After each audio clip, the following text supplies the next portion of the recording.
Suremittari. Jatkuvaa oppimista tarvitaan enemmän kuin koskaan. Mutta tukeeko se oikeasti liiketoimintaa? Moni PK-yritys kehittää osaamista tuntuman varassa ilman tietoa vaikutuksista.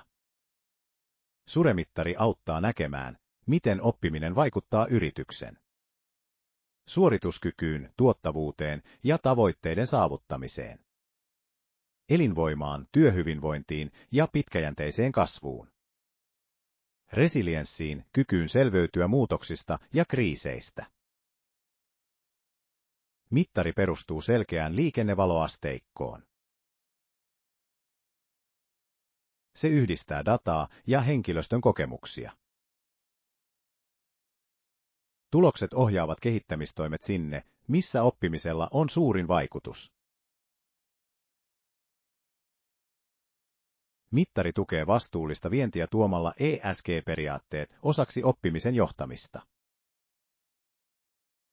Suremittari tekee oppimisesta näkyvää, mitattavaa ja liiketoimintaa tukevaa.